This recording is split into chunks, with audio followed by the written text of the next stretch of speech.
Russia is suspending its last major nuclear disarmament treaty with the United States. President Vladimir Putin announced the move during an address to the nation. The New START treaty commits Russia and the United States to limiting their stockpile of nuclear warheads. It came into force in 2011 and was due to expire in 2026. Putin also warned Washington that if the U.S. resumes nuclear tests, Russia will do the same. His audience of lawmakers greeted the statement with applause.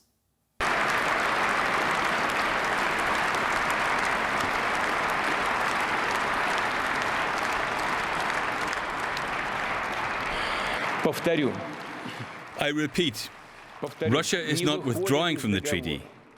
No, it is suspending its participation.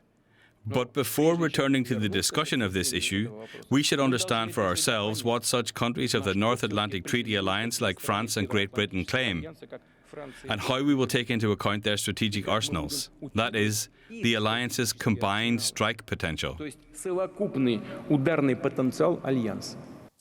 Earlier, our correspondent Yuri Reshetto in Riga told me what Russia's suspension of the New START treaty means. Well, the purpose of this treaty, Claire, is to reduce nuclear weapons. It's the only remaining element of the nuclear arms control treaty system between the United States and Russia. And the two countries hold together about 90% of the world's nuclear warheads, which is pretty much so. We should be pretty worried about this suspension. The treaty provides for mutual inspections on nuclear facilities on each other's territory, so that each side can make sure that the other side doesn't deploy more nuclear warheads than agreed.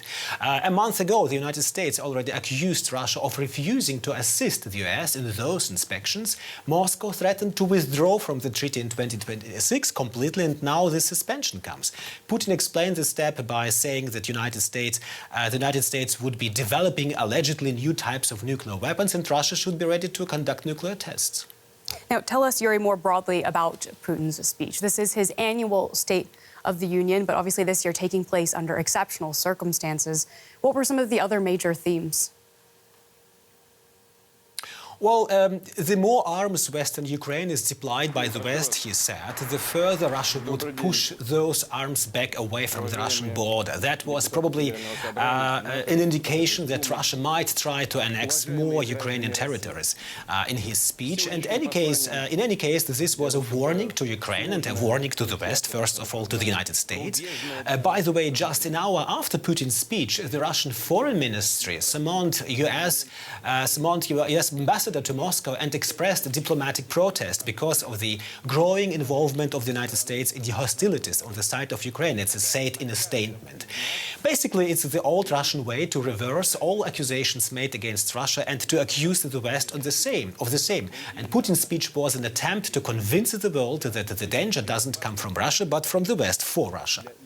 Now, he is speaking to a domestic audience there. What kind of support does he have almost a year since Russia's invasion of Ukraine? Well, look, maybe most people in Russia have long since given up the attitude to protest. Most say it doesn't matter what's happening in Ukraine, what's going on there, unless the mobilization affects them personally. Vladimir Putin knows that, and that's why the second part of his speech, the larger one, was about the social policy of his government. Also, he said that presidential elections will be held in 2024, so next year, in accordance with the Russian law. So it's his speech today earlier, the Russian president clearly wanted to be seen not only as the president of war, but rather as the president of peace, which is logical if you keep in mind he's ambitious to run for the presidency next year one more time. Well, thank you so much for that update. That's DW's Yuri Reshetto in Riga, Latvia. Really appreciate it. Well, NATO Secretary General Jens Stoltenberg is urging Russia to reconsider suspending its participation in the New START treaty. Stoltenberg has been meeting Ukraine's Foreign Minister, Dmytro Kuleba, and the EU Foreign Policy Chief, Josep Borrell, at NATO headquarters in Brussels. And Stoltenberg gave a stark warning over the possible consequences of the Kremlin's move. More nuclear weapons and less arms control makes the world more dangerous. And that's the reason why in NATO we have worked so hard to engage Russia on issues related to arms control, and why NATO allies have supported the New START. and also why I'm calling on Russia today to reconsider its decision to suspend its participation in the New START agreement. We have to remember that this is one of the last major arms control agreements we have. After Russia started to violate the agreement that banned all the intermediate range weapons, the INF Treaty, that led to the demise of that treaty a few years ago. Now they are suspending the other big nuclear arms control treaty, the New START, which regulates, put limits on the total number of long-range strategic weapons. I'm now very pleased to welcome John J. Sullivan. Until last September, he served as U.S. ambassador to Russia and was previously U.S. Deputy Secretary of State. Welcome, sir. Thank you so much for taking the time to speak with us. We had this major announcement in that speech that Putin is suspending Russia's participation in the New START treaty. In your view, how worried should we be here? Well, thank you, Claire. It's great to be with you. This is a regrettable and irresponsible move by the Russian government, but it's something that they'd already signaled. They had already, in effect, suspended participating in the treaty some time ago by declining requests that the U.S. made for inspections, which the United States is entitled to have under the treaty. It's not something that Russia gives us. It's something we're entitled to under the treaty. They've also refused to meet in this group called a bilateral consultative group established by the treaty, where both sides are supposed to talk about issues under the treaty. They've declined to allow inspections or to meet and discuss the treaty. They had already suspended participation. What I think significant, Claire, is Putin went further than that. He said he wants to know what Great Britain and France are doing before he resumes participation in the treaty. This is a signal that he is going to withdraw, in my opinion, because this New START treaty is a treaty between the United States and Russia. Only is this two the countries. end of an era for arms control in that sense? Potentially, it's what he's signaling. And why is he signaling this? Because his war in Ukraine is going so disastrously wrong for him. This is more nuclear blackmail, nuclear saber rattling by the Russian government, by President Putin. He's done it before. He's not taking the final step now in withdrawing from the treaty, but he's signaling that he's going to do it. Now, Blinken has left the door open to restarting negotiations at any time. Do you think there's anything the U.S. could have done differently to keep this treaty alive, or is this a reason for the U.S. to change its nuclear posture?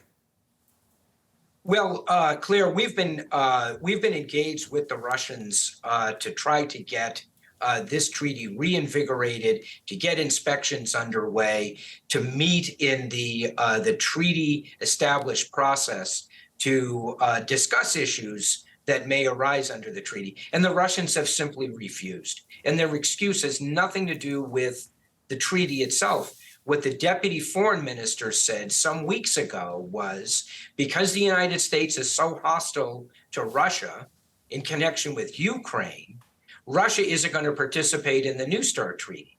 Well, what does that say about their attitude? Even at the depths of the Cold War, the United States and the Soviet Union continued to have discussions on arms control agreements. What Putin's saying now is, given what's happened in Ukraine to my special military operation, if this continues to go downhill, the New START treaty and maybe others, other actions by me are going to be coming. Now, you stayed in Moscow after the invasion of Ukraine and all the way up until September 2022. What changes did you observe in Russian society since the invasion of Ukraine?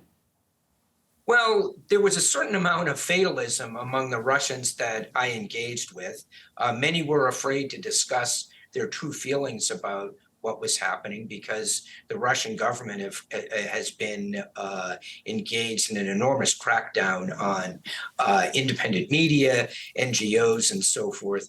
I think a lot of people are afraid to speak their minds. But Claire, I'm afraid to say there are a lot of Russians who, over years, being fed Russian disinformation, are prepared to believe the absolutely untrue statements by Putin today that somehow the war that he launched in Ukraine was actually a war launched by the United States and our allies and partners. I mean, it turns truth on its head. It would make George Orwell blush.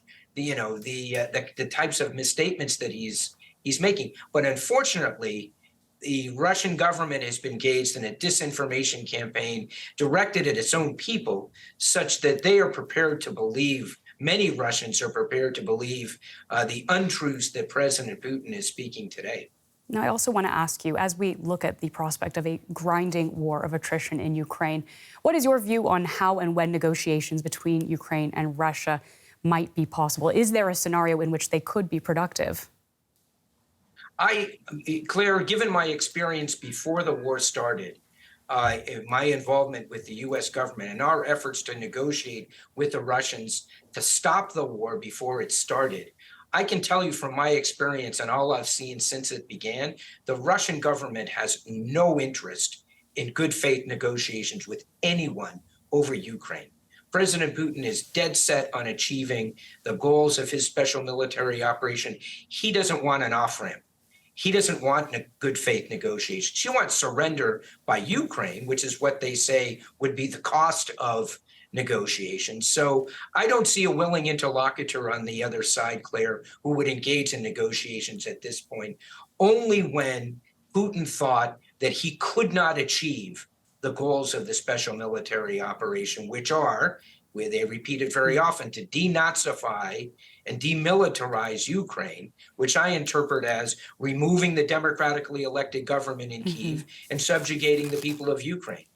Only when he really believes he can't accomplish that would he engage in negotiations. And he believes he can accomplish those goals today. Thank you, sir, so much for sharing your insight. I'm afraid we're running out of time and have to leave it there, but I want to thank you again for taking the time to speak with us on DW News. As former U.S. Ambassador to Russia, John J. Sullivan.